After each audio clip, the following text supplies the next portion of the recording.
We have an extremely vocal dog upstairs. It's not ours. I love dogs though. It's not ours. Hopefully the dog's okay.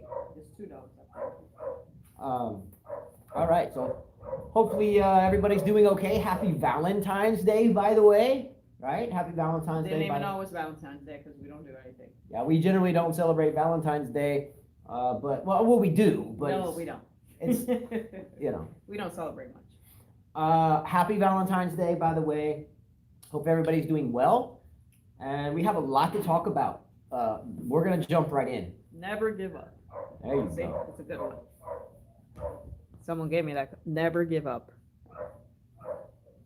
All right. Ranich, you should never give up. Fritz, you should never give up because your opponent was obviously not that hurt. Novak Djokovic does a good job of acting like he's giving up. Mm-hmm. All right, hello and welcome back to another 5K tennis discussion. Today is the recap of day 7. Today was initially supposed to have been a late recorded show, but it is really cold here in Alabama. On the water, 45 degrees is cold. So we had to cancel our lessons today and we're able to do a live show. So let's go. If we cut out during this show, please just stay tuned. If you follow this channel, sometimes we have difficulties. We do this budgetable with a cell phone and a tripod, B-Dog bot, and us here. So if we cut out, stay tuned. Sometimes we're able to restart it, and if not, we'll start another video. This dog is loving the show. Can you hear the dog? Can they hear the dog? Can you hear him? That's a loud dog. But the thing is that we decided that it just didn't sound right at the house. Yeah. So we did it back here, but there's like a whole bunch of kids staying here, so they've been running around, and then the dogs up there are. Yeah. Hopefully we're back in the house soon. So pardon the noise, but it's very good that finally after 4.5 months, the church has people back in their place. Definitely. Alex said it's 36 where he's at, 2 degrees Celsius. Every dog has its year. Yeah. Every dog has its day. Every day. Yeah. All right. I had written about 3 or 4 pages worth of material before we started the show. However, the live chat before the show started was definitely chiming in about the Djokovic match. So we're going to start with the Djokovic-Ranich match.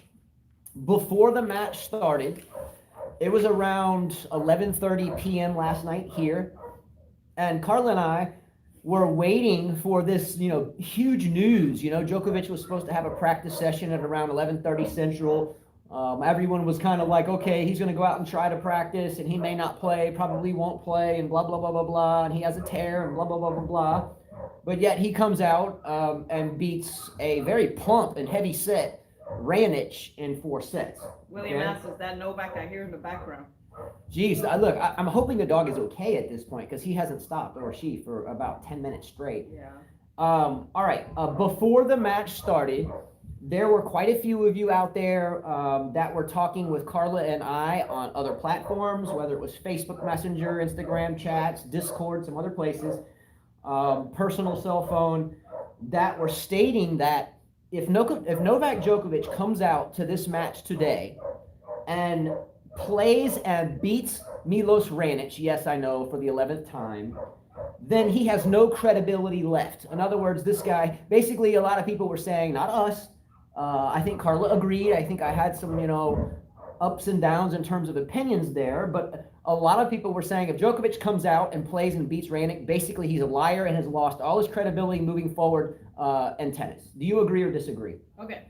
I know a lot of you So guys... you might have to talk into the camera. People are here, the dog's upstairs. I know a lot of you guys said, oh, are you guys saying he never said he had a tear. He never said that, He said, and I have a quote here, he says, I know it's a tear. I don't know if I'll be able to recover from that in 2 days. Definitely not a tear. You have a tear, there's no way it doesn't matter how much medication you're taking, what your physio's doing, how he's stretching it. There's no way you can play tennis at that level. I have video clips of him of the way he's sliding still and playing long points. Are you telling me that this guy is injured? He might be a little hurt, like Nadal, but not really injured. If you pull something versus a tear, pull the muscle tissue is kind of stretched out, so the blood vessels have stretched and they're doing their best to kind of recontract down to their normal size. When you tear something, those muscle tissues have torn, and therefore it is extreme pain to play. Yeah. Now, just because something is torn doesn't mean he didn't take a ton of painkillers to get through the match. So we have to understand these things. Now, the painkiller dilemma is a slippery slope. A lot of pro athletes, especially in American football, they'll get hooked to painkillers throughout their career. They will retire into retirement or go into retirement, and painkillers will remain a constant and tear their lives up, causing disabilities, illnesses, a loss of home and family. Look at the quarterback, Ryan Leaf, that came out of Washington State, drafted #1. He got hooked on anyway, I'm not saying anybody's getting hooked on painkillers, but they have taken a lot. He's taken a lot. If you have something torn, the only way you can biologically, mentally, physically, and emotionally play is if you're numbing the body up. So hopefully, that if something is quote unquote torn, that he understands the slippery slope between numbing the body with pharmaceuticals or by letting nature take its course. Now, I do believe that Novak Djokovic is the biggest theatrical performer in all of sports. Now, I must say that LeBron James the other night, the Lakers were playing, and LeBron was running down the court, and he fell on the floor. No one even touched him. So I think it happens in every sport. LeBron is an actor just like Djokovic, but they are great actors. Look, I'm going to show you guys videos. I know some of you are saying it's nonsense and stuff. It is nonsense. It's acting, it's theatrical, it's BS unless someone is heavily medicated. And that's a slippery slope as well. So one of the two is a negative. Yeah, definitely. I mean, even Patrick Mataglu says, Nadal, we know he's talked about his back and, he's trying to finish his matches quick. He says Novak would never fake an injury. He said, but he does this with his opponents. He's acting like he's done, and then all of a sudden, boom, he beats them. Yeah. And he does this a lot, he said. A lot. Yeah. He's good at it, Now, I think you found a couple of memes, and I think there was even a message from Nick Kyrgios' doubles partner, Kokkinakis. Wasn't there something with Kokkinakis in it? Yeah, Kokkinakis says, please show me how to heal from a tear in 2 days. Yeah, so Kokkinakis himself even says, hey, if you can heal from a tear in 2 days, please show me how. Please show us all how, because obviously this is biologically impossible. All right, so I'm going to show a few things. Load it up. Here we go. A few things. And this is just from let's watch this point. Let's watch these points. You tell me. How to heal from a tear in 2 days. Yeah. Look at that. Look at that. How do you chase that? Boom. That's tough to do if you're injured. Watch that. Here in the corner. And there you go. And let me show you a few other things. If you have a tear, the change of direction is extremely painful. There's no grimace on his face, so if he's not theatrically performing, then he's heavily medicated. You see what I'm saying? Look at that shot right there. Look at that shot. Look at that shot right there. How are you doing that? Here's the other one. Look at that. If he's taking a big risk, if he's injured, huge. He's going to do more damage to his body. We've talked over the years about someone pulling the rope-a-dope. Carreno Busta's good at it, making opponents think that they're tired or hurt, and then they trounce on them, right? Yeah. And here's the other one I love that some of the fans, I didn't do this. I'm injured. Just joking. That was a good one. And Yeah. then here's another one. What about the witch movie where all of a sudden they think I'm Is that the WWF one? Where's the WWF when the homeboy comes out of the wheelchair?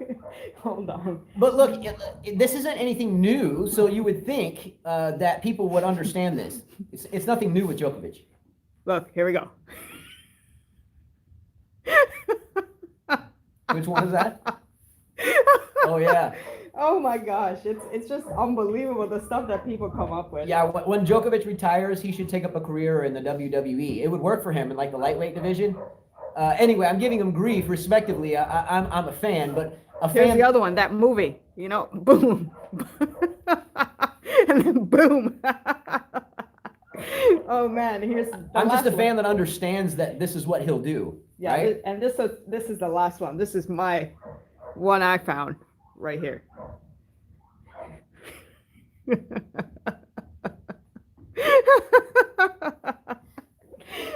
Every time here's the thing though. Every time we have fun with Novak Djokovic, we lose like 10 subscribers. That's okay. It's okay. It's fun. Look, we just have fun with it. Carla's a Nadal guy yeah. and doesn't like Djokovic. I think that's well. If you don't like my laughter, that's too bad for you. I'm dissing your man. If I was dissing Federer, you'd be good with it. That's your problem. I really don't care. Yeah, and so we have fun with it. We give everyone grief. Look, we've played the game our entire life, and sometimes when we've traveled as players across the country, sometimes the only fun you have, because you're always playing, traveling, and training, is just to talk some smack. Sorry, Mitrovic, I get it. It's your guy. It's okay. It's funny. It's okay. Nadal, when we put the stuff in Nadal, picking his butt and doing, you guys have no issues with it. Yeah. No issues with it. It's okay. Doing something better, it's okay. Yeah, and just understand that we have fun with it.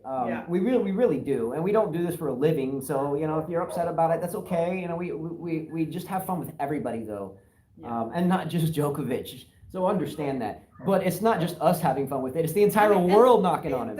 And then look at Raonic. I mean, he also called timeout for his foot. And I saw someone put a picture up of a cartoon, and I have to agree. I mean, that's him. That's, if you don't watch The Simpsons, then you won't know who that is. Milos Raonic is noticeably and has been noticeably overweight. The feet hurt a lot. We're not making fun of Duchamp. We're not making fun of his misery. These are memes that people put. It's funny. Duchamp should know better than that. You guys can't take a joke, man. Then you guys, I don't know what to tell you. Duchamp should know better than that. Duchamp's been watching the show forever. He helps with the fantasy teams. Come on, bro. We have fun with everybody. I'm a big fan, understandably, but I'm also a coach of the game, played the game, and been around the game since I was very young. And this type of thing is just not acceptable. It's just not. And if you think it's acceptable, then I think you have a lot to learn about the ins and outs of the game at any level. Look, I'm not saying the guy is not injured, but obviously it's not. It's exaggerated. He said he would have withdrawn if it would have been a regular tournament, but because it's a slam, he didn't. He said, yes, I did an MRI. I did everything. I know what it is, but I don't want to talk about it now.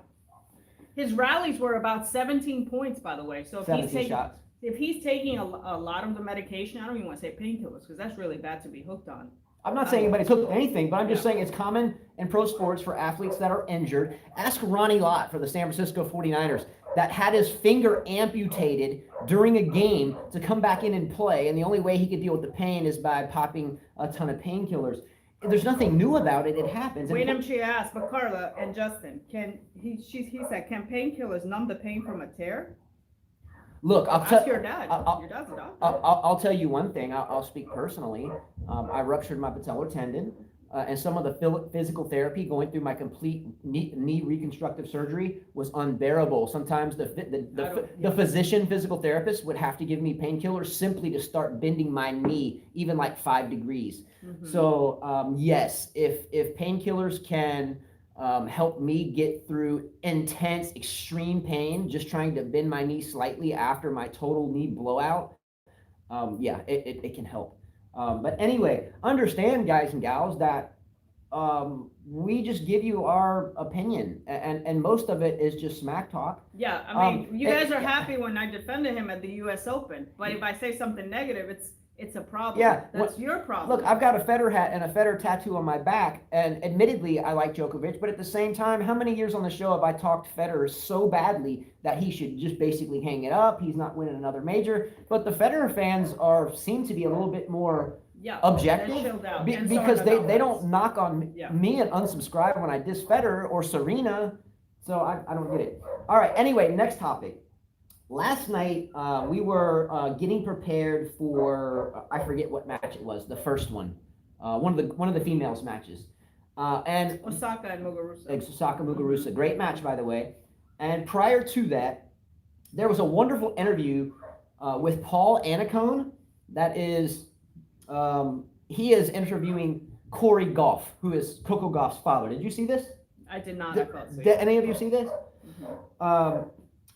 Paul Annacone was asking Corey Goff some really important questions, and I thought he did an extremely good job at answering those questions. Paul Annacone was asking Corey Goff how he handles being a father and a coach, especially a father and a coach of a rising superstar. 2, he was asking Corey Goff, how he prepared his daughter for superstardom. As well, he asked Corey Goff about after Wimbledon 2 years ago, where she made that win over Venus Williams. How did he juggle the conversation on the plane ride back? What did you tell her, knowing when you landed in the U.S. that you had a superstar here and you're your dad? How did you deal with that? His responses to that were amazing. Basically being humble, saying things like, I'm still learning, I do my best. She's a good girl, and we try to keep her, in the right kind of avenues. Do you know what I'm saying? So I thought it was very well said by the father, hence why she's doing so well. My question for this topic is to Carla, okay, and to all of you. So my question is Carla, you have 5 children, we have 5 children, all of them players, even the 5-year-old. How do you juggle being a parent of 5 children and a coach to all 5 of them? How do you juggle I think it's extremely tough to be a parent and a coach, their coach. It's very tough. You can't teach your kids the way you do with other students. It's stressful. Sometimes you get angry and you don't want to get angry because you don't want them to hate certain things. It's the toughest thing to do. It's very, very tough to be successful being a parent/coach. There are exceptions to the rule. Yeah. Andy Murray's mother, Shapovalov's mother. There's a ton of them out there. Bartoli's father, Kennan's father. Now, a lot of these relationships are really rocky.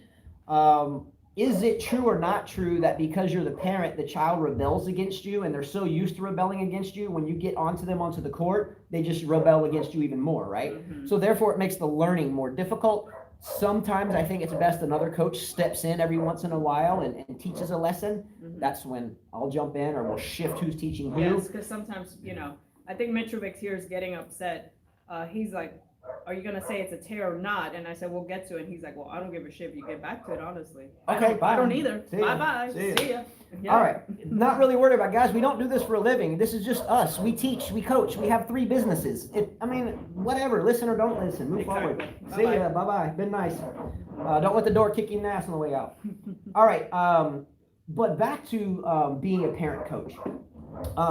Liliana is our middle child. Yes. She is 11 years old. We have 18, 16, 11,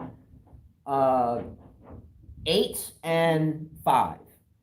Is Liliana, the 11-year-old girl, arguably the toughest student that we teach, including our multitude of students that we teach daily? She's definitely the toughest to teach. Why is it? Well, I have 2 other ones, but she's definitely the toughest because she's our daughter. She's tough. She's tough. She's She's strong. hard-headed. She's strong. She always wants to do everything perfect. Sometimes I don't know how to get through her. She's very tough to teach. If you had one thing to tell Liliana if she ever became a superstar and how to deal with that, what would you tell her? If she ever became a superstar, what would you tell her to be able to handle the pressure and all the attention? Think the positive. Block everybody out. You've got to block everybody out. Walk away. Don't smash rackets. I hate seeing someone smash a racket, yelling, screaming. I don't think it's good. Yeah. I don't agree with it. I'm sorry. I think I was talking with B-Dog about that. I was going to defend Djokovic. Oh, by the way, B-Dog is like a diehard Djokovic fan. He laughs with us all day long, every day, personal friend, sons that play football, coaches football at the highest level, retired Air Force, big Djokovic fan. Don't you think there's an odd scenario when some of these Djokovic fans just are ready to leave the channel after so long, and B-Dog, who's the most diehard Djokovic fan of all, he's just super intelligent and has been around the world. Fan, and he did open my eyes, and I was going to say, you know what, I'll bring up your topic about Novak Djokovic. You know how I was saying yesterday he was celebrating. He said, you got to understand, Carla, this guy's been through war, his country, what he's been through in his life. That's all he knows, so that's how he acts. And he's very right about that. He said, if you're not put in that type of environment, you're not going to act that way. Yeah. But most of the Europeans, they've gone through a lot. They've gone through some things. And he's like, so you've got to understand that's, some people grunt, he says, but other people, that's how they react when they're nervous. So good point on that. So I got to take that back from Novak Djokovic because he did open my eyes for that. Yeah, and this is the type of viewer that we want.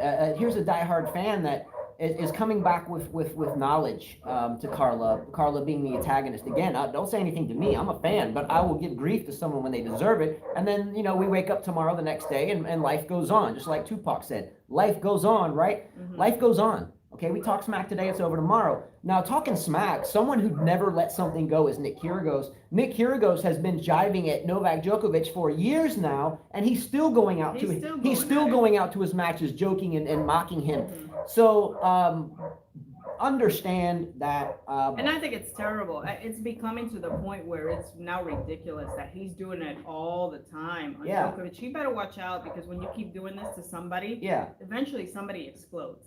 Yeah, and it almost seems obsessive compulsive in a way. Look, if I'm upset at somebody, Carla and I get into an argument, I'm upset at my kids, some dude gets in my grill, whatever. I've been in altercations, not physically, but with other parents coaching when they're trying to get on my court. When this is a high school player and they're not a kid anymore. Don't come into my court. If you don't want to deal with me, then get lost. I got enough students to deal with. I don't need a parent yelling through the fence. Just get out of here, right? Mm-hmm. So there's a difference between I think taking things personally and then talking a little bit of smack. Whoever's ready to leave the show took it personally. Okay, they took it personally. This isn't personally. Look, the guy is number one. He's won 17 slams. Good for him for being a fighter.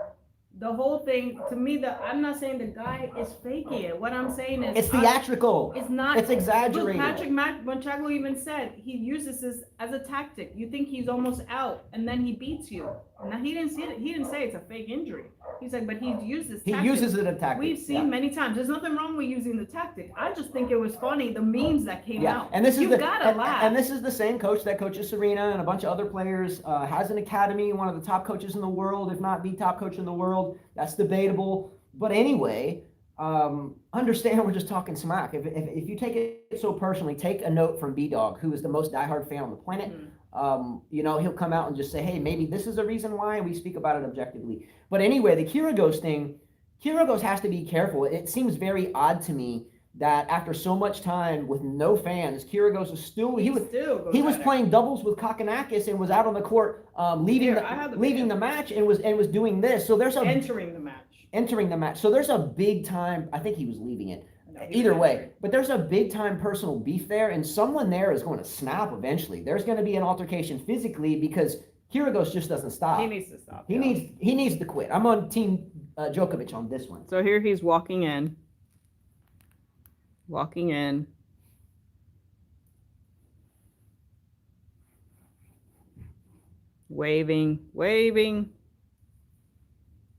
So then he decides, okay.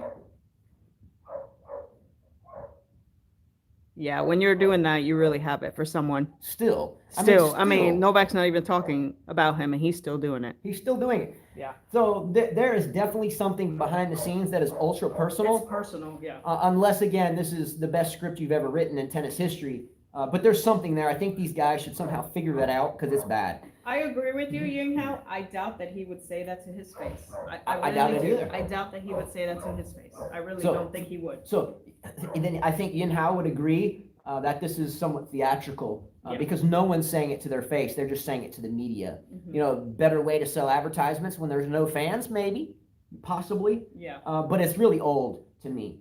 All right, moving forward. So Nasif Rahman said the only reason Nick, I'm not going to say what you said, is obsessed with Djokovic because he is always will be bloody nobody who can make a living out of Djokovic's name. Great comment. Yeah, that's a good one. It's a great comment. Yeah. Like the comment a lot. It's hard hitting, but it's reality. And again, obviously, he's a Djokovic fan and hasn't told us, to kick the door and let it kick us in the butts. And this is the type. Again, we come up with these things because either you're telling us, the world is telling us, or it's our opinion. And I think we're entitled to reading, or our own opinion. So that's the type of comment you look for. Kyrgios is jealous. I agree with you, Carter. And I have a picture of him. I mean, even he gets this. I found this thing with he was playing doubles. He was playing doubles, and even they make fun of him. I mean, it is what it is. Here it is. He's trying to kiss his girlfriend, and his girlfriend says, "No, thank you." Well, okay. Did you show him that? That's one of those things I'm definitely disagreeing with her on. Okay. It's funny. It's Valentine's Day, so we'll talk a little bit about this for like 30 seconds. Carla, sometimes, I'm always kind of all over her sometimes, just trying to bother her.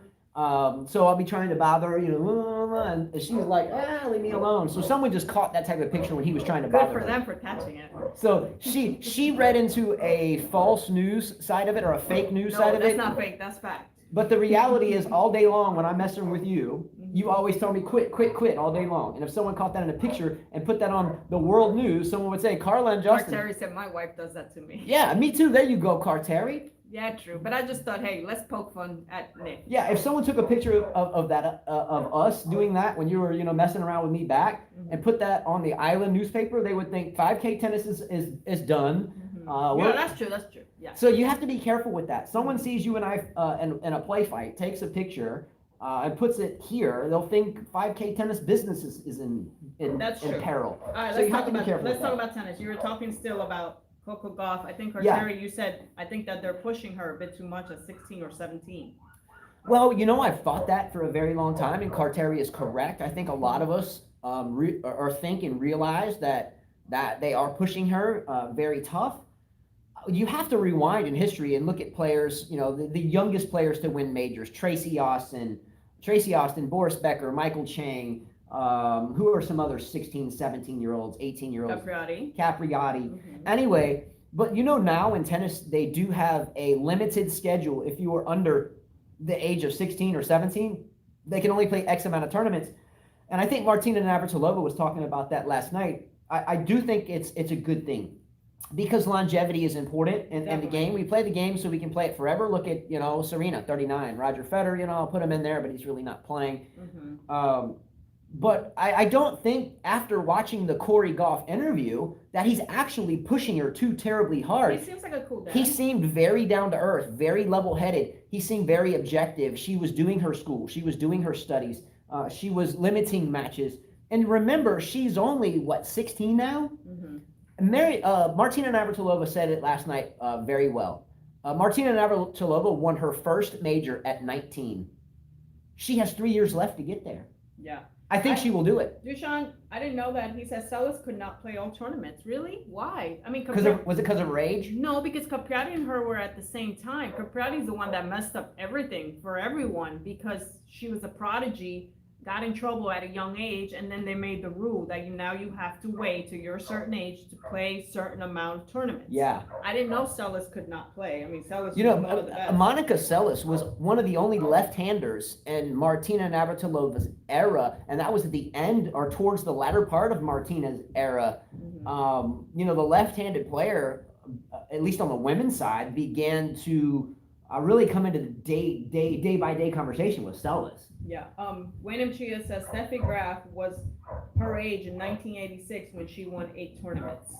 Try to tilt read that way because that dog. I'm sure they can still hear me because they obviously. Yeah, I'm telling Carla, sometimes when we do these shows here or at the house till we get back to our little studio area, if we're not pointed at the camera with our voice, it's just totally muffled. I think if that happens, let us know. I think the generation, this is different. It's a different time. We know that the veterans are lasting longer. They're playing tennis till their 40s. So it's different. The younger generation is taking longer to mature, which is why they haven't won slams. What we were used to seeing in the early 80s, 90s, early 2000s. We won't see that anymore. Yeah. I mean, we saw Swiatek do it at 19. How old was Sharapova when she won her first major? Was she around 18, 19? Sharapova? Wasn't she 17, Wimbledon? So Sharapova was young. It happens, but I think it's less of a chance that it happens today because of the limited schedule. But last question on this topic, and we're gonna go to the next one. This question's for Carla and all of you. All of you and Carla, if you're a parent, and a lot of you are, and a lot of you aren't, doesn't matter. If not, what would you think? What would be your advice to other parents, knowing that you're a coach, you've played the game to the pro level, you have 5 children of your own? What advice would you give any parent out there trying to teach any of their children at any sport? What advice would you give them? Don't make them hate the game. Don't beat them. Don't abuse them mentally, because it's a disaster. It's gonna be a disaster. It's just not good. Get another coach too. If I could, I would. Get another coach like my dad did. He kind of balanced it out with many coaches. He was my main coach, but I'd have a whole bunch of other coaches. Yeah. It's tough to be a parent and a coach because they take it personal. Yeah. My advice there would be very patient. I'm actually a hypocrite for saying that because my patience is tough sometimes, but be patient. Don't make them hate the game, as she said. and do your best to stay positive as a parent. But nonetheless, remember one thing as the parent. You are the parent. This is just a kid, just a dumb kid, honestly. Kids bloom later in life these days. You can thank the cell phones and the stupid gadgets for that. But be patient, stay positive, work hard, and then remember to stay positive again. That's our 3 rules at 5K tennis. We meet a new student, we tell them rule number 1. Hey, John Doe, nice to meet you. You're a beginner, whatever. Rule number 1, we have 3. Work hard is the first rule. Or excuse me, stay positive is the first rule. Work hard is the second rule. And stay positive is the third rule. Okay? Yeah. Stay positive, work hard. Mary Pierce was abused, Alex Couillard. She was abused by her dad, as many other players, And that's a great knowledge drop. We were talking about Mary Pierce last night when we wrote this topic. You brought that up. You said Mary Pierce had it very tough. I don't think Sophia Kenin is that far off from that. I don't know how that goes down, but it seems like the relationship between father and daughter on the court seems pretty dicey. Going back to Rahman's comment, he says, guys, like that you really like the WTA tour, and I tried to like it as well, but the techniques of women hitting backhand and forehand are not eye-pleasing like the ATP tour. Just my opinion. Elaborate on that one. I think it's a good comment, and I think I understand. Well, you think the forehands are too loopy? There's a lot of guys with loopy forehands. A great I would love to maybe explain a little bit of what that is. Yeah. Is it the ability to change pattern? Is spot on? Is it the loopy shots? Is it hitting the ball too short? Elaborate on that one. But it seems like a well-written comment in the right direction, but I didn't quite grasp why. Well, let's go back to the Djokovic thing. He faces Zverev, who took out Lajovic in 3 sets. He took him out pretty convincingly. Lajovic had a chance in the second set, saw him throw a racket. He's usually a calm guy, but looks like Zverev played well. He had a lot of aces. 17 aces, I think he had? Yeah, Zverev, a.k.a. the puppy 15 hater. 15 aces in that match. Which is a really good stat for Zverev, because usually he has 15 double faults. I'm curious how many double faults he had, and that'll give you the true free point number. Subtract the double faults from aces, and that'll give you a true point number. Zverev, to me, is not Zverev or Sasha or Alexander. He is either puppy hater because of the Lindell ordeal, or he is Casper, the angry ghost, because of the sleeveless tee. I think we both stated that Zverev would win yesterday. I think we both hoped Lajovic would win. I know a lot of you Serbian fans out there that are upset with us now for just having fun with Djokovic. Understandably, we were both pulling for Lajovic. So just putting that out there. But Zverev and Djokovic. Does Zverev have 3 double faults? 3. So he had how many aces? 15. 15 aces. He was at 72% on his first serve. Great stat right there. So he had about 12 free points. Good, because usually it's not that much for Zverev. Zverev playing a possibly torn oblique for Djokovic. Do you still think that Zverev even has a chance, though? Look, I would think Raonic would have a better chance than Zverev. I hate to say it, but I'm still not bought in at all on Zverev. I think Djokovic will win that match. I think Djokovic, 4 sets. I say 4 sets. I just don't see the heart. I mean, when you go play Djokovic, you better be ready in your head that you're gonna battle no matter what you see across the court, And I just don't think that Zverev has that type of commitment, passion, or weapons to beat Djokovic. I mean, I know it was close at the ATP Cup, but I just don't see it being that close here. I don't. No. Look, if Novak Djokovic loses to Zverev, I'll do something stupid right here. I'll do a show with a shirt off or something. I'll do something. I'll write Zverev on my freaking chest. Whatever you want to do. Gregor's asked, do you think Medvedev wins the title? Out of everyone right now, I think he's looking the best out of everyone. I mean, Nadal hasn't been tested. Let's be real here. Nadal's had pretty easy matches, pretty quick. You mean Michael Moe? Didn't give him a battle? No, just easy matches. I mean, easy. I mean, Nadal has not been tested. I think he'll be tested a little bit tonight with Fognini. So he's just been cruising. Look, Nadal is going to beat the brakes off of Fognini. Nadal is going to beat Fognini so badly, Fognini turns from silky smooth into rough and rugged. Nadal is going to drag him through the dirt. Yeah, he hasn't been tested at all. So he's been cruising along. Medvedev looks solid. People that have been struggling here is Djokovic. Thiem lost. We'll talk about that. I don't think Djokovic has struggled at all. I think he's made it theatrical that he's struggling, but I don't think he's struggling at all. I think he lost the set last night against a good but fat Ranich, and the fat Ranich, his feet started hurting him a little bit because of his extra Pillsbury Doughboy belly, and the foot was saying, "Hey, buddy, lose some weight up there. That pot belly's making my feet hurt. Hey, man, do something up down here. Look out for the feet." And the belly won. I'm not underestimating Rublev. I thought Rublev has a good chance against Medvedev, but Medvedev looks solid. So we'll see. Rublev and Medvedev should be a good match. But don't they have to play different players tonight? Rublev has to play Ruud. Is anybody really interested in the Rublev-Ruud match? Do you think Casper Ruud has a chance here? Unless he turns into Casper the Friendly Ghost, the anti of Zverev, and Casper the Angry Ghost? If Casper Ruud, the Friendly Ghost, played the Angry Ghost Zverev, who wins that match? The ghost between the ghosts. The Casper has the name, Zverev has the shirt. Who you got? I don't know. I don't know either. I like your comment on Mitrovic. He says, I guess Nola will cut his arm if he gets behind 2 sets to distract Zverev so he can win. He could. He might do it. I got to give Mitrovic a shout out real quick. I got to give Mitrovic a shout out. Why? Yeah. You know why I have to give him a shout out? Why? Because he just weathered that storm.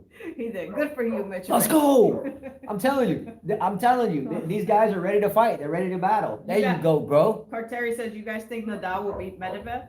Not the way Medvedev's playing. Let's go, Mitrovic. Medvedev has temper. I don't know. I think it'll be very tough. Let's go, Mitrovic. I'll take Mitrovic on my team in battle any day. Whether that, just smack talk, knowing we were just having fun. He's still here. Let's go, Mitrovic. You should play fantasy teams so we can talk real smack. All right. Next topic. Let's go ahead and finish one thing real quick since they're lackluster tonight. We already got through 2 of them, so let's get the other 2. Carla just asked about Rublev. I mentioned Ruud. Do you think Ruud has a chance tonight? No. Do you think Mackenzie McDonald, great for UCLA tennis and all the D1 stuff, but do you think Medvedev has a chance to lose to McDonald? No. Tsitsipas versus Berrettini. That could be the one good match of tonight, by the way. I think there's a possibility there's 2 good matches, Fognini, Nadal, Berrettini, Tsitsipas. I just, personally, I hate watching women screeching, but Fognini, to look at him is worse than watching the women screech. Like last night when Serena was playing Sabalenka, and it was an absolute screech off of epic proportions, I would rather watch that than look at Fognini. Agreed. Sorry. Tsitsipas, Berrettini, who you got? I have Tsitsipas winning this slam, so of course I'm going to go for Tsitsipas. Fognini, Nadal, we've already talked about that. It's not going to be great men's match tonight. Okay, rewind to last night's matches. Dominic Thiem draws a bagel in the 3rd set against Grigor, baby Federer, wannabe used to be Federer, maybe coming into his own now, finally. I do use some of Grigor Dimitrov's drills for our training. There was one that I saw yesterday. He was having volley practice with 2 people back. So he hit one volley, the other one would be coming from this way. So it was a constant forehand to backhand volley drill. I do like a lot of Dimitrov's drills from his trainers and coaches, so we watch a lot of those and then put them in our playbook. He's got a great chance. To Rahman, Carla, you should pray that Nadal doesn't go to the finals, otherwise he'll get buried. I actually picked Tsitsipas to beat Djokovic, in case you didn't know that. Yeah, but Nadal's her desire in life. No, he's not my desire. I'm not a diehard fan like they are. Oh, sorry. Her desire in life is Gerard Butler. To me, that doesn't hurt me. I'm different from that. I don't take that personal because it's not life. It's not realistic. It's just us being fans. I didn't think Nadal was going to do great in this slam. Again, he's had easy matches. I'm kind of shocked he's this far in. Yeah. I didn't even pick him to win. So there you go. Look, if Rafael Nadal has as much energy as this dog upstairs that hasn't quit barking for now 40 minutes straight, he'll be just fine. All right. Wait, going back to Thiem. Yeah, what happened? Thiem said, I'm not a robot. He said he was tired. You could tell he was tired. He was really tired. The match was 6-4, 6-4, 6-0. Dimitrov played well, though. You got to give him credit. He had Thiem moving a lot, and he used up a lot of energy against Kyrgios. I'm shocked that he lost in 3 sets. I thought it would go a little bit further than that. I say great for Dimitrov. He needed this. His career's been going downhill. Well, no, he made a semifinal. Didn't he make a semifinal last year at the U.S. Open? When did he make a U.S. Open semifinal? 2017? Didn't he made a slam semifinal recently, didn't he? Someone out there, I didn't write this, but I think Djokovic. I think Dimitrov made a major 2019. There you go. Or Wayne Chia said 2017 against Rafa, and then Hitchhiker saying 2019. I think Hitchhiker has that. I thought last year or the year before, recently, he made a major. 2019. Australian? Did he make an Australian Open? U.S. Open. I thought he made an Australian Open semi. U.S. Open, both hard courts. But, I mean, good for him. He's got a great chance with Felix, who choked that match, even though my dad saw it different. My dad said that Felix kind of took off the pedal of his serve. He wasn't having confidence in his serve. And then Karatsev was reading his serve, is what he saw. And then Karatsev was serving really well. So, look, I don't know. We're fixing to talk about that. One thing I have to ask everybody, because I was actually asleep last night, and you got to give a shout out to Cam Williams out there. This guy works hard. Yeah, homeboy works. I was speaking with him personally prior to his matches yesterday. Then he started his matches, did 4 of them. And the only one I missed was the Thiem Dimitrov one. It was, or I don't even know if he did it. I don't think he did that one. But I went to sleep then, woke up. We'll talk about Rublev. We'll talk about Rublev first. Yeah, we're definitely gonna get there. Him. But what I didn't understand, and I couldn't find any good writing to help me understand, is how did Thiem cough up a bagel? What happened there? Did he just go away? Was it injury? I couldn't find any really concrete a discussion about what happened with the 6-0 set. Did he just go away? Hey, I've had enough. Now, you mentioned Thiem saying, I'm not a robot. You know, he's Austrian like Arnold Schwarzenegger, right? Mm-hmm. I will kill you. Get to the chopper. Get to the chopper. You know, what was that movie? Predator? Get to the chopper. No, Commando. Get to the chopper. Dimitrov said he was tired. He can always watch matches of Rafa, Murray, or Djokovic and learn something. Agree. This is why I said before, and people give me grief about this, Thiem winning that slam, the only reason he won the U.S. Open is because Djokovic got disqualified, you know? And if he doesn't win a slam, like I told you, Wayne Chia, if he doesn't win another slam, to me, it'd always be a question mark. Reason why he won the slam is because Djokovic hit the lady on the throat by accident. The throat hack. By accident. We call that an accidental throat hack. Accidental TH. Mm-hmm. An ATH. Accidental throat hack. I can't stand Thiem's accent. He sounds like he has a sock in his mouth. But okay, Jack Sock should stuff his sock in his mouth. Anyway, but Dominic Thiem. This guy says you're wrong, Carla. No, I'm right. This guy. About what? Thiem, to me, I never liked him. When he won the U.S. Open, I said, well, it's because Djokovic is not there. And look who he was playing, puppy hater, who choked. Zverev.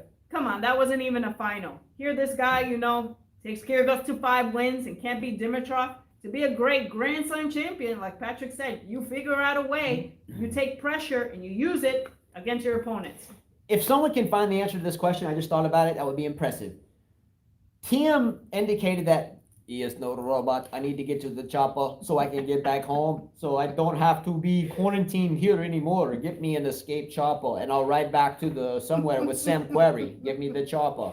But he says he's not a robot. If he's not a robot, does that mean he has never gone 5 sets the previous match in a major and then won the next match? He had 2 days break. I'm not a robot. Did you not ever go 5 sets? Ever? The question is, has Dominic Thiem ever gone 5 sets in a major and then came back and won the match the next day? Or the 2 days later, right? Yeah. He beat Kyrgios in the second round, went 5 sets, okay, comes back and loses his match, right? Or did I miss something? You didn't miss anything. Okay, so you're telling me Dominic Thiem has never turned into a robot and gone 5 sets and then come back and win another match at a major. I might be wrong. He may be a robot, but we'll see. Okay. But I still don't. Terrible tournament for him. Going down to Dimitrov. Dimitrov now is like, yes, I played Karatsev. Great chance for me to go to a semifinal. And you have to think about hair products. Thiem, silky smooth, silver tip, Sub-Zero. And you have Dimitrov going bald. You would think the young and smooth, silky smooth Sub-Zero tips would beat the baldy. But not the case here. Go hair products. All right. Rahman said, guys, why do you think that women scream so hard? Is it because they're giving birth in every ground stroke they hit? I guess they really want to give birth. That's where they're practicing. Okay, it's worse. The women screeching is harder. Okay, let's flip the script to this topic. Who is that? Rahman? Rahman? Okay, we're gonna go with him. So, all right. What Thomas Brunswick won. Yes, after beating Gaston. All right. That little Thomas, huh? Let's go. Let's go. Hope you're practicing, We bro. better be PG. Okay, that's okay. If he's here, then he'll have to deal with it. Yeah. All right, we're gonna go with Rahman's topic here about the screeching. For about 3 years on this channel, we've talked about women screeching. And by the way, my father, and we've talked about him. He's 82 years young, and he used to give me a whole bunch of grief about making noise when I was 6. Or 3 or 2 when I started the game. So understand that for me, the screeching topic goes back to the 70s. And now it's ever more present because it's everywhere. Okay. Mhm. Last night when Serena Williams and Sabalenka, we'll talk about that match and bring in the grunting. Serena and Sabalenka played their match, and I'll fast forward to the middle of my writing and go back to the beginning. Holy screech fest, Batman! I was watching this match on Cam Williams' channel, and we were chatting in his live chat about the hideousness of the screeching. What's up, Lori? Let's go. She said, keep smack talking. Let's go. So they can handle it. when Serena Williams and Aryna Sabalenka got to 3-3, 3-3 in the first set, oh my God. It was the worst squealing, screeching, grunting, whatever you want to call it, in the history of tennis. It was absolutely preposterous, hideous, had to turn it down. Even Cam Williams on his show said, I bet you Carla and Justin have the mute button on. Yeah. And, okay, so let me ask you a question. Does anyone agree that last night that Serena Williams and Aryna Sabalenka should have walked to the net before the match started? The umpire flipped the coin, heads, tails, you choose. And then instead of playing the damn match and blowing our ears out in terms of just extreme decibels screeching, they should have just had a quick screech off. In other words, Serena, you win the toss. Do you want to screech first, or do you want Aryna Sabalenka to screech first? I'll screech first. Ha-ee! Sabalenka. Ha-ah! Ha-ee! Ha-ah! Have the decibel meter sitting in front and see whoever has the highest decibel and just say, okay, after 5 minutes of screeching, Sabalenka had the loudest screech, Serena had the loudest screech. Here's your champion. See you later. And spare us 3 hours of noise? That was a lot. I felt like every time Sabalenka won a point and she screamed, that Serena would try to do it. But I do agree with whoever said that Sabalenka was screaming even louder. I agree. Yeah, I feel like Sabalenka grunted a lot more than Serena. Yes, Alex, agree completely. Now, Alex said that? Now, Alex, let me ask you a question. If you watch this match, right? Sabalenka has a squeal that will adjust to her shot. Sabalenka has a rally squeal and then a winner squeal. So like a rally squeal goes like this. So she's playing the point, and I'll go like 3 shots as the rally, and then the 4th one, the winner squeal. Now here comes the winner, right? Now the squeal follows the winner ball. So the winner is going to go right past this hypothetical Serena. So it's like a rally squeal. And then when she knows it's a winner squeal, the squeal goes all the way until the ball has crossed the net, bounced on the other side, and hit the ball boy in the face. Get it? Again, did you guys really think Sabalenka would win that match? I did. Did anybody? I did. I mean, I told Justin, how much longer can you keep hitting harder and harder and harder and harder and harder? She couldn't even slice a shot. She could have won a point if she would have just hit a backhand slice. I mean, she was making Serena move a lot. You're younger than her. You're younger than her. You hit harder than Serena, because she did hit the ball harder than Serena. Yeah, she was nailing it. She was nailing the ball, but there's got to be another plan. You can't just hit the ball hard against her. The reason Justine Henin beat Serena a lot of times was because she would change the pace on her. She used the If you're slides. going to hit hard against Serena, I mean, you better put the angles. You better put some spin so it goes away from her. Yeah, and Sabalenka's slice is hideous. I mean, it's not hideous. She has a slice, but it's very inconsistent. She made a couple drop shots, would miss a few drop shots. She would try to give the slice to the backhand, then she would miss a few to the backhand. So it's a coin toss slice for Sabalenka, right? Mm-hmm. It's not like a bar T slice that makes every slice. She had a chance. Yeah, I agree with you guys. She definitely had a chance. Just like Muguruza should have beat Osaka last night. She had that match in her racket. All right, before we go there, let me tell you a couple nuggets that I wrote last night during the Serena Sabalenka match. And I don't have much here. I was really on Cam's show paying attention to that. But they never played before. Never played. They have the similar type game, except Serena way more experience. Sabalenka is 22 years old and Serena's 39. 17 years of difference. Chris Evert, and sometimes I give Chris Evert grief, and I do it comically, Chris Everett's not a bad person, but she just, man, sometimes just talks out of her butt. I just like, what? But Chris Everett said before the match started that Serena Williams is currently the better mover on the court.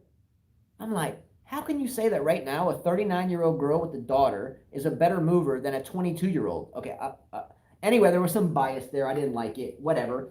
Yeah, the younger girl should be the better mover. Duh. Factual. That's just, and you don't even have to research that. Maybe 10 years ago Serena was, but not now. Anyway, Sabalenka during her first 2 service games did not lose a point, not on her first serve or second serve. So she had a 100% first serve winning percentage and a 100% second serve winning percentage. At 3-3 though, when Serena got it back to 3-3 and the grunting started, and the screech fest kicked in, I felt like that Serena started to read the serve a little bit more. Now, Serena had an interesting fall in that first set. Her foot rolled over and she kind of fell late in the first. And I thought that would really jeopardize her second set, and it kind of did. I told you, Carla, she was going to be rattled after that. And I think it did rattle her. Yeah. But the third set, she came in, broke early, and then Sabalenka broke back and she held on. And the match was over. However, I want to mention this one more time about Chris Evert. Just before Serena Williams fell on the court, just before she fell, Chris Evert said another comment. Quote, Serena Williams is still better moving off the mark. And then Serena fell. So I'm like, okay, she said it twice, before the match and during the match, then she falls. Sometimes I'm wondering where Chris Evert is. Is she even paying attention? Like, anyway, I get lost. I like Wyndham Chia here. You said moving well and moving fast are 2 different things.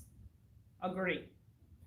Serena isn't in the top 10 of movers on any list at this point. Moving fast and moving... Maybe years ago. Yes, and moving well are 2 different things. Absolutely. You know, there's some people that are fast on a tennis court, but they don't have a hard time moving side to side, changing direction. So I agree with you. All right, enough about that one. By the way, we talk about college players, like American college players, and how American college players, not international players that come here and play college, but just American college players that play college, how generally, they have kind of a rough go in the pros. I found out by doing a little research that Cam Norrie, the British player, actually played D1 college at TCU, that's Texas Christian University, the Horned Frogs in Texas. Mm-hmm. And was the top-ranked college player in the country for a couple years. Didn't graduate, though, and went pro. But we've never mentioned Cam Norrie in the players that we talk about that have played college and went pro. We've mentioned Kevin Anderson and other players, and Isner and everybody else, but I never mentioned him. Alex Pierre said, go Horned Frogs. Oh, he's in Texas. Yeah. So, Karatsev. Let's go. They wanted to talk about Karatsev. Let's go. I mean, Karatsev, wow, impressive, right? Impressive for him to come back down after 2 sets, being down 2 sets to Felix. Felix, man, he just can't get it together mentally. It's because Karatsev is a man and Felix is a boy. Good for this guy. I mean, look at that. First, he's a qualifier going into the quarters of the Australian Open at the age of 27. So super late bloomer. We don't know if we'll see maybe his career take off, or maybe, you know how some players, they make it to the 4th round and you never hear from them again. Who knows? In my opinion, this comes down to a man with a gladiator mentality, Russian, and a sense of fight. We talked about Djokovic early on, and B-Dog 02, family friend, always in our lives here and elsewhere, called you out saying, Djokovic has been through wars and he's been through political strife. Yeah, him and I can talk about stuff. Yeah. And sometimes I don't like what he says, but we go back and forth. Well, even we don't, we don't get mad at each other. You can't. Here's the thing: is you can't not accept what B-Dog says. He's retired Air Force. He has a son that plays football at the highest level. He's a coach. He's a man, and he's a good human being. So you can't reject what he says because you have to respect it. It's like Djokovic and Vajda. Djokovic can't laugh at Vajda because he respects him. It's the same thing. You have to respect B-Dog. It's a given. It's a fact. Mitrovic, good point. Felix is a typical new gen, soft and lack of ball. Yeah. Well said. But Karatsev, in my opinion, he was hurt. Dusan Dominic said Karatsev had injuries. I don't know much about him. It's the first time we see of him. Karatsev has the playability of one of these Serbian players that's been through strife and everything. He just has, I'm not saying he has or hasn't, but Karatsev, he's 27, he's a late bloomer, he's Russian, sure, he's been through political strife, he's in that block, but I see the attitude of a man, and when I see Felix, I still see a boy. Yeah, so when you put those two together, even though, last night we were watching Cam Williams's, one of the matches was going on with this one, and in the chat, people were saying, Felix got it up 2-0. He's going to win it outright. And I was putting in the chat, Karatsev's the man. He's not going away. It's pronounced Vida. Thank you, Gregors. Someone said he'll be here. Oh, Gene said Karatsev will be 70 after this tournament. And Wayne Chia said more important than the 70, he will get a few $100,000. Yes. Now, who said those comments? Waynham and Gene. Waynham and Gene, much love. I wrote the same thing. Here's the facts on what Karatsev is going to bring home. Karatsev takes home more than $400,000 US. Okay. Now, last night, there's a commentator that's a British player. He was the former #2 British player, Jason Goodall or something like that. Mm-hmm. And I got this from him. So shout out to Goodall for his on-the-spot research. Takes home more than $400,000. He helped Russia win the ATP Cup. He went through qualies everywhere, made it to the quarterfinals, the last 8 in the world, or the last 8 in the tournament. His $400,000, though, according to Goodall, I think that's his name. Sorry if I have it wrong. Correct me out there if I'm wrong. Alex said he's a great commentator. I believe in giving people respect when they do. Again, a lot of YouTubers out there, I notice, they do these shows and they're getting everything from someone else and they pretend like it's their own. I think that's shitty reporting. Whenever someone puts something out that I haven't gotten or we haven't gotten on our own, they're getting credit for that. This all is from him. Goodall indicated that $400,000 less the taxes he had to pay on it would be not even enough for him to travel the rest of the year playing the tournaments that he will now be invited to. Okay, I thought that was great reporting on the spot. It happened quick, and then he made it happen. That was not from me. That was from Goodall. Mm-hmm. So, what does this tell you about tennis? How expensive it is becoming to be becoming a touring player? This guy makes it into a quarterfinal, bringing home more than $400,000 US after taxes, probably half. Waynham Chia could probably answer that question because he's an accountant. He said $400,000 if he invests 5% annual return and not a big spender in Asia, you're set for life. That's Waynham Chia? Yeah. Let's go. So let me ask you a question, Waynham Chia. I know you help us with some of our personal financial stuff as well. Let me ask you a question. If he does that in Asia and he's set for life, can he do that in the U.S. and be set for life? Because $400,000 here in the U.S. is like 2 years of living and you're done. Like $400,000 in the U.S. is like nothing. You can't survive on that more than a couple of years. So I'm curious. Hitchhiker said move to a tax-free country. There you go. Sup, Hitchhiker? Waynham Chia said depends on which part of the U.S.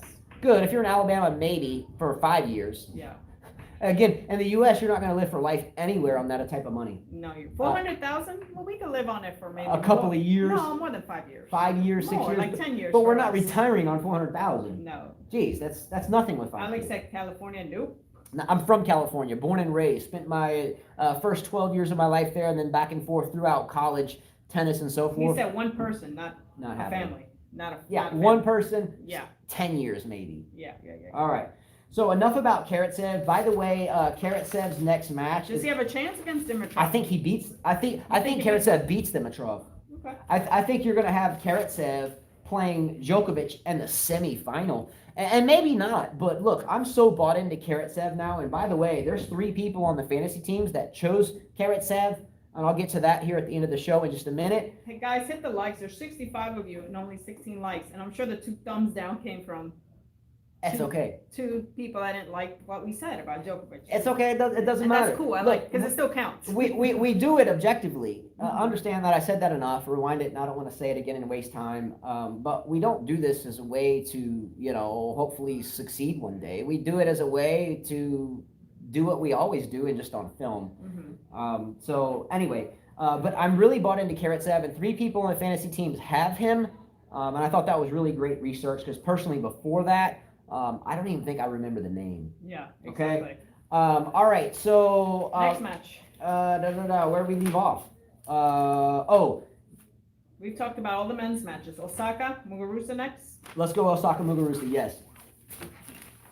I'm sure Osaka's saying, thank you, Muguruza. Thank you very much. Okay. Muguruza played well, by the way. She played better than Osaka. Before the match started, I wrote a couple of things. Mm-hmm. I wrote this, a couple of nuggets. Osaka's look coming out of the tunnel was all business. Look of determination. She won't lose. I wrote that at first. I wrote here next to it, when Muguruza took a set, right? I was a little worried. Mm-hmm. The first ball that Naomi Osaka struck on her first serve, the first ball of the match, was an ace. Nice job.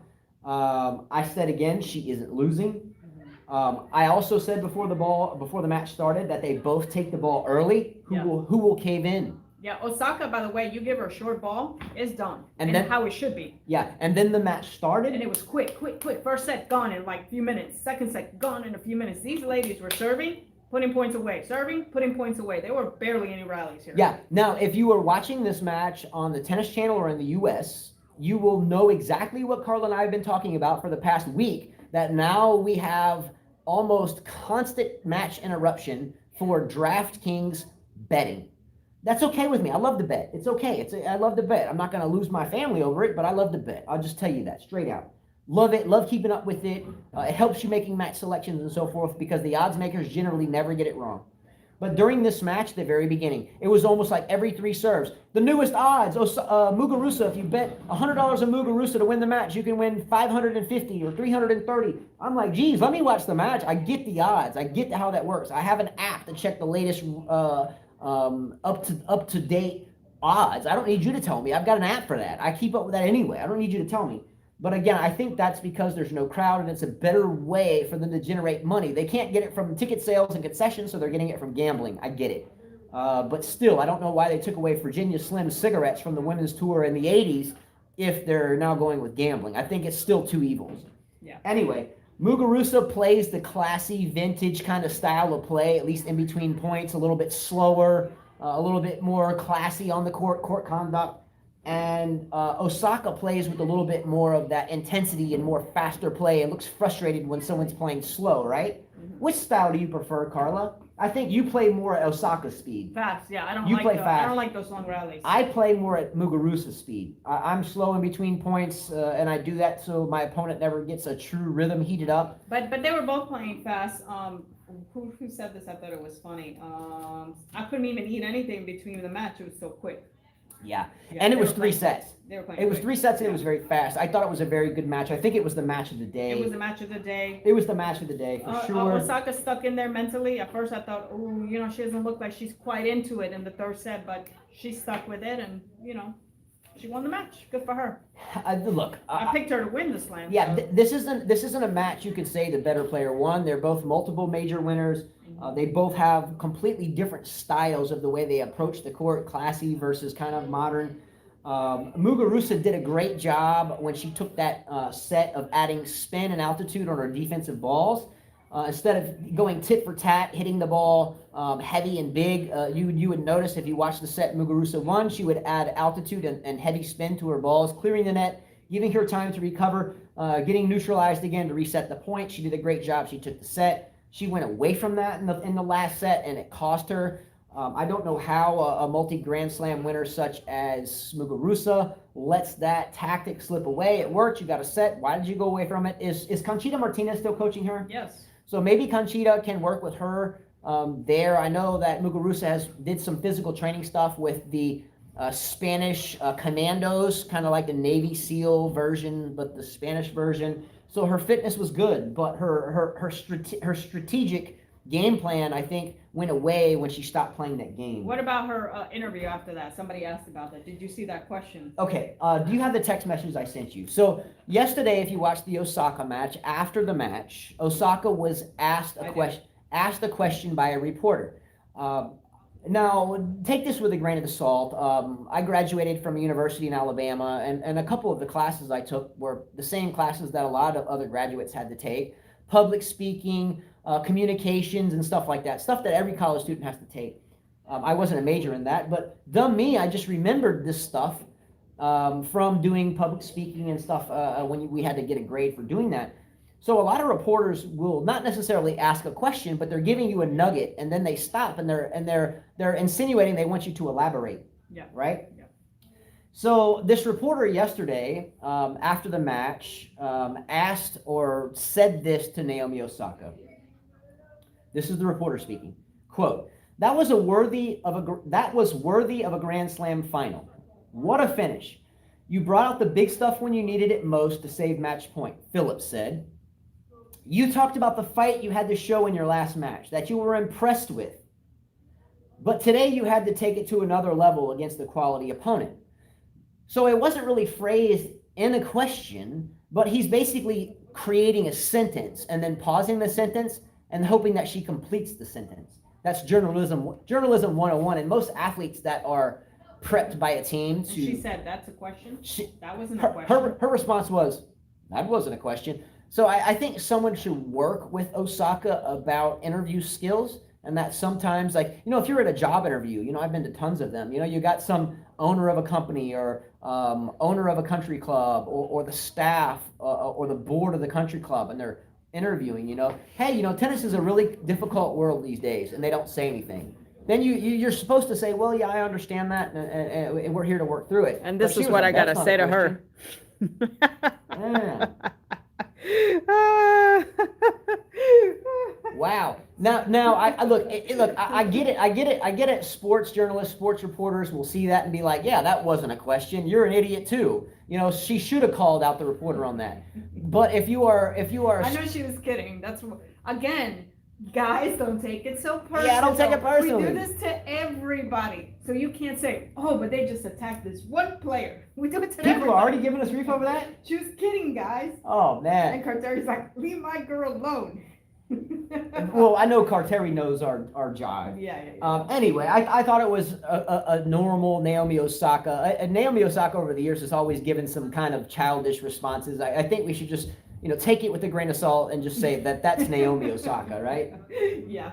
I'm just joking. I know you are. All right. So are we. Look, Osaka won the match. The better player, I think, in this tournament, not in history. Thank you, Brandon. You like the pink? Yeah, it's for breast cancer, because my family deals with that a lot. So do I. All right. I think the better player, and I think the player that wins this tournament, or at least that meets Barty in the final, won the match.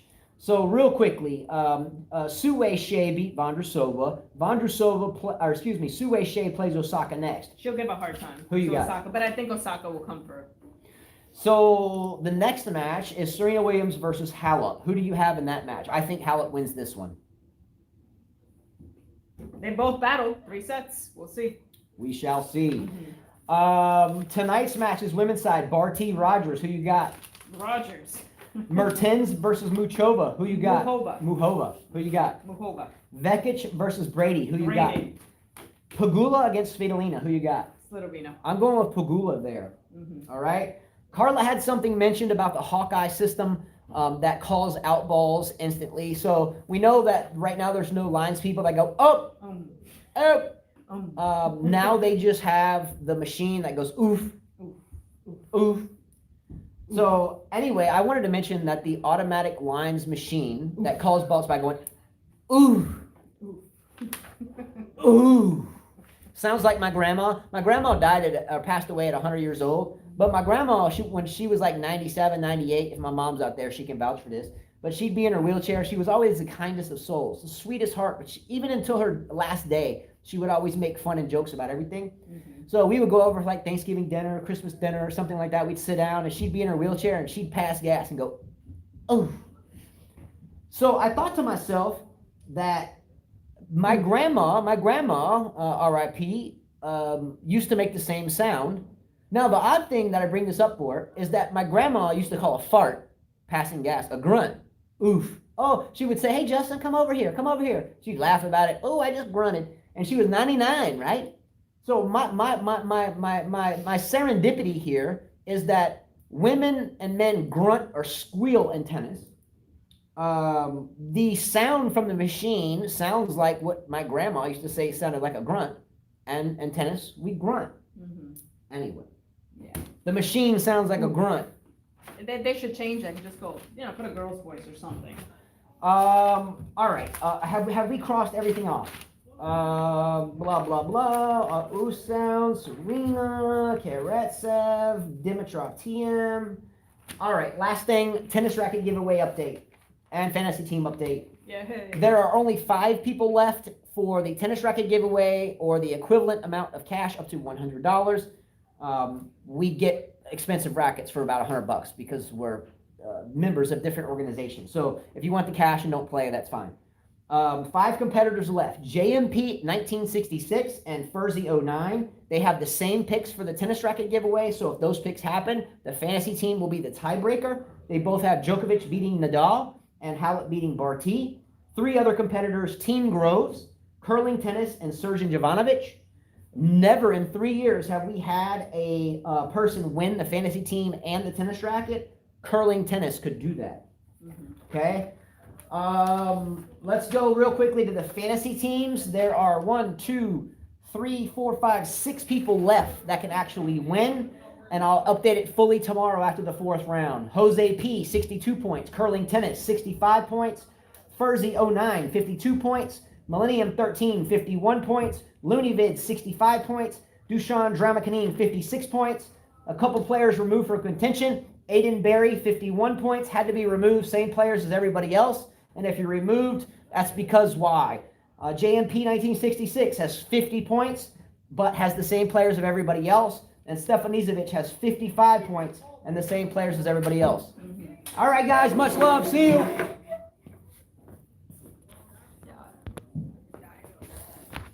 I've got to go out the back door.